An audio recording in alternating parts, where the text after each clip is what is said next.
Hi viewers, welcome to our channel. ప్రస్తుతం మనతో పాటు senior journalist Damu Bala sir వారితో మాట్లాడదాం. నమస్కారం సార్. నమస్తే సార్, శాంతి అండ్ విజయసాయి రెడ్డి వీళ్ళపై వచ్చిన ఆరోపణలు ఇప్పుడు విజయసాయి రెడ్డికి కాస్త ఇంపాక్ట్ చూపించాయని చెప్పుకుంటున్నారు సార్. ఎందుకంటే జగన్మోహన్ రెడ్డి గారు సీరియస్ అయ్యారు, విజయసాయి రెడ్డిని పార్టీ నుంచి సస్పెండ్ చేసే అవకాశం ఉంది అని చెప్పేసి వార్తలు అయితే ప్రచారంలో ఉన్నాయి సార్. మరి నిజంగా విజయసాయి రెడ్డిని పార్టీ నుంచి తీసేస్తున్నారా? మీరేం చెప్తారు సార్ దీని గురించి? అంటే ఇది బేస్లెస్ వార్తగా కనిపిస్తుంది. ఎక్కడ గతంలో కూడా విజయసాయి రెడ్డి మీద మొదటి నుంచి ఇట్లాంటి పుకార్లు రకరకాలుగా వచ్చాయి. మేబీ విజయసాయి రెడ్డి ఈ రోలు వైసీపీలో ఒక్కోసారి ఒక్కొక్క రకంగా ఉంటూ వస్తూ ఉంది. ఓవరాల్గా అయితే విజయసాయి రెడ్డికి ఇంపార్టెన్స్ ఒకసారి తగ్గిపోతూ ఉంటుంది, ఒకసారి పెరుగుతుంటుంది, ఇలా కనబడుతుంది. అదైతే మనకు అందరికి కూడా అర్థమవుతుంది. ఎందుకంటే వైసీపీలో ఒకప్పుడు ఉన్న విజయసాయి రెడ్డి తర్వాత డౌన్ అయింది, మళ్ళీ ఎలక్షన్ ముందు ఆయన్ని మళ్ళీ ఇంపార్టెంట్ దీంట్లోకి తీసుకున్నట్టుగా అర్థమవుతుంది. అంతకుముందు ఆయనే ప్రాపగండా దీనికి కూడా వైసీపీ సోషల్ మీడియా ఇన్ఛార్జి ఇవన్నీ ఉన్నారు.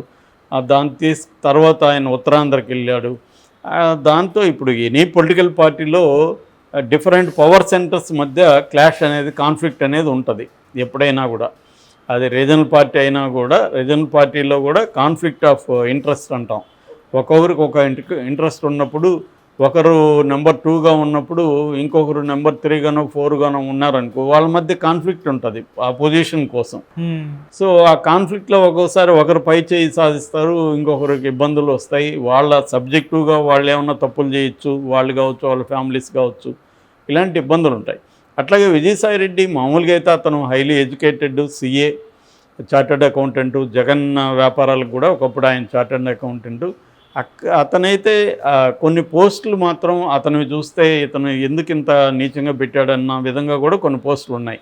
ఎందుకంటే చంద్రబాబు మీద కానీ, లోకేష్ మీద, వీళ్ళ మీద అతను పెట్టాడు.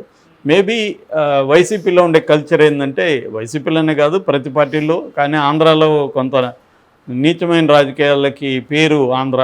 అది వైసీపీ, తెలుగుదేశం ఈ విషయంలో ఇద్దరు ఒకటే. డిగ్రీల్లోనే తేడా. ఒకప్పుడు వాళ్ళు ఎక్కువ చేస్తుంటారు, ఒకప్పుడు వీళ్ళు ఎక్కువ చేస్తుంటారు, కానీ తేడా ఏం లేదు, బై ఎసెన్స్లో ఏం లేదు. అలాగా వైసీపీలో ఉన్నాడు కాబట్టి ఈయన అలాగ మాట్లాడుతున్నాడు. మామూలుగా అయితే ఆయన వ్యక్తిగతంగా ఆయన ప్రెస్ మీట్లో చూసినప్పుడు సబ్జెక్ట్ ఎక్కువ మాట్లాడతారు తప్ప ఊరికే ఒట్టి అలిగేషన్స్ చేసే వ్యక్తి కాదు. సబ్జెక్ట్ ఉంటుంది, ఆయన విషయం చెప్పే పద్ధతిగానే అవన్నీ ఒక డీసెంట్గా, ఒక ఎడ్యుకేటెడ్ పర్సన్ లాగా ఉంటుంది.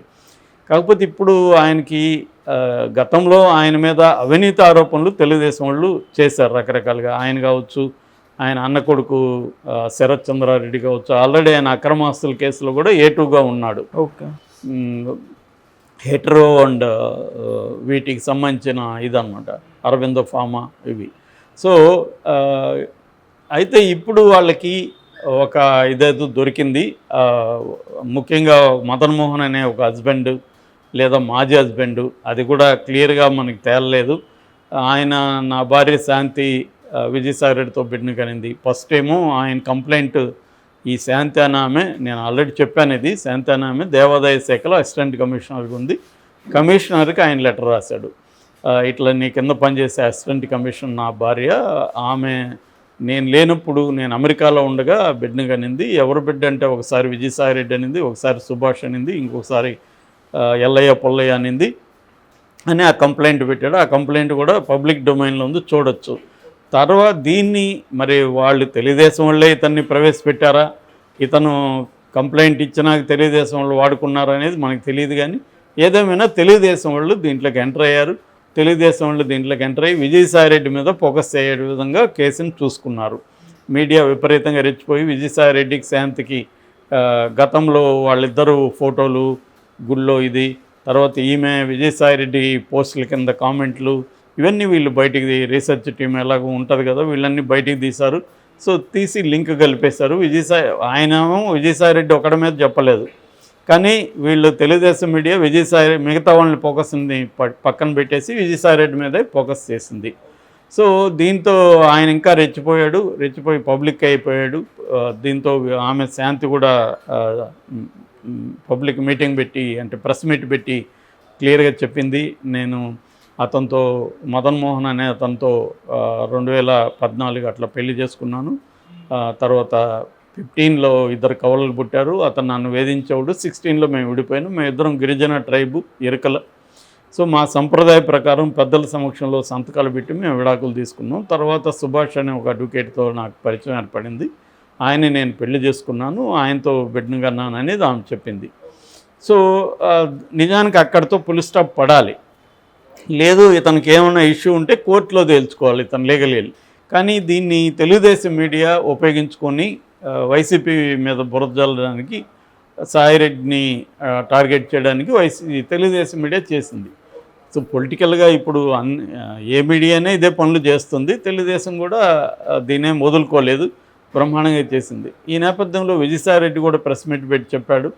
దాంతో ఇంకొక ఇది రంగంలోకి వచ్చింది. అదేంటంటే మదన్ మోహన్ డిఎన్ఏ టెస్ట్ చేసుకోమన్నాడు. ఇప్పుడు ఎవడో గొట్టంగాడు వచ్చి ఇంకెవరో అతన్ని డిఎన్ఏ టెస్ట్ చేసుకోమంటే ఎందుకు చేసుకోవాలి ఆయన డిఎన్ఏ టెస్ట్? సో ఇప్పుడు ఆ మాట చాలామంది డిఎన్ఏ టెస్ట్ చేసుకోవచ్చు కదా అంటున్నారు. వాళ్ళు ఆ మాట అనేవాడు వాళ్ళ నీ బిడ్డే డిఎన్ఏ టెస్ట్ చేసి నిరూపించారంటే ఎలా ఉంటుంది? నీ భార్యకి నీకు పుట్టాడా, వాడు వేరేవాడు పుట్టాడా నిరూపించని వాడినంటే ఎలా ఉంటుంది? కాబట్టి అది ఖచ్చితంగా అసలు ఆ టెస్ట్కి ఒప్పుకోవడం అంటేనే ఇబ్బంది. కాబట్టి అతను ఒప్పుకోలేదు. రెండోది అసలు ఆమె చెప్పినాక నీకు పుట్టలేదు, నా ఇష్టం రా, నేను ఇష్టం వచ్చిన వాళ్ళకి బిడ్డను కంటాను అనే హక్కు ఎవ్రీ ఉమెన్కి ఉంది.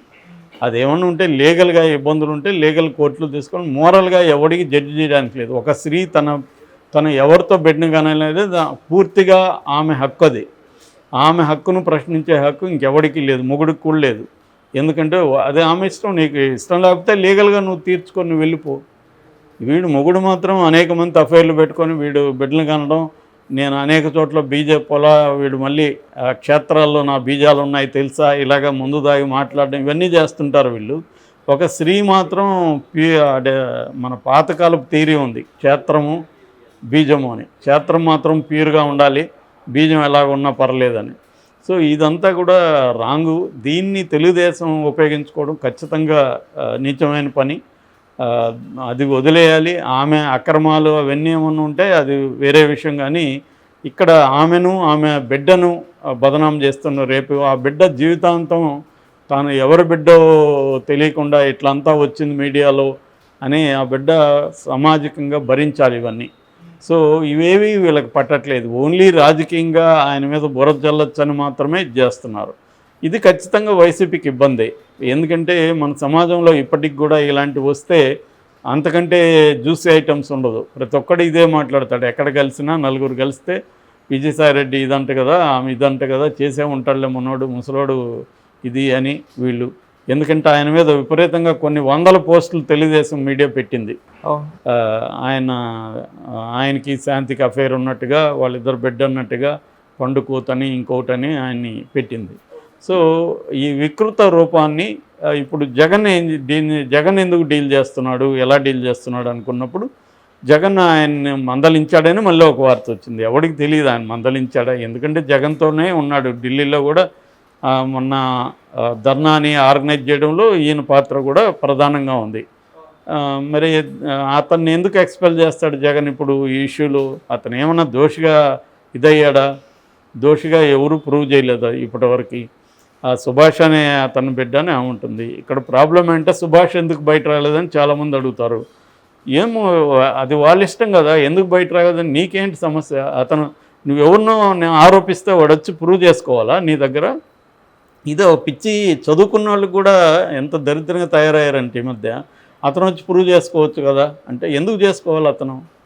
నువ్వు చేసుకుంటావు రేపు పొద్దున నీ మీద ఇట్లాంటి అలిగేషన్స్ వస్తే అది వాళ్ళ ఇష్టం. ఆమె చెప్పింది కదా, చెప్పినాక వదిలేయాలి కదా మూసుకొని. నీకు మళ్ళీ ఏం సంబంధం వాళ్ళ జీవితాలతో? వేరే వాళ్ళ జీవితాల్లో ప్రూవ్ చేసుకోవాలని అడిగే హక్కు నీకేముంది? ఎవరికైనా ఏముంటుంది?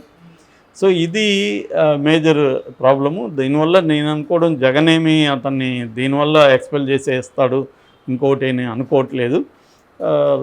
ఇది కావాలనే వీళ్ళే క్రియేట్ చేస్తున్నా ఇంకొక పుకారు, అంతకంటే ఏం లేదు. ఈ స్టోరీని లాగడమే వేస్ట్ యాక్చువల్గా. ఆమె ఒకసారి డిక్లేర్ చేసినాక అంతటితో అయిపోయింది. మదన్ మోహన్ అనేవాడు తను తెలుగుదేశంలో వాళ్ళకి పావుగా ఉపయోగపడుతున్నాడు తప్ప తనకి దీని నుంచి వచ్చే ఉపయోగం అయితే ఏమీ లేదు. వీళ్ళు ఏమన్నా డబ్బులు ఇచ్చారో ఏం తెలియదు. కానీ అదర్వైజ్ అతనికి ఈ కేసులో ఉపయోగం లేదు, కోర్టులో కూడా ఇది నిలిచెప్పనేం లేదు. ఆల్రెడీ విడాకులు అయిపోయినాం మేము అంటాం, అది లీగల్గా చెల్లుతాయి అనేది వేరే విషయం. కానీ మొత్తంగా అయితే దీనివల్ల జగన్ ఇతన్ని ఎక్స్పెల్ చేస్తాడని అయితే నేను అనుకోవట్లేదు. Thank you so much sir.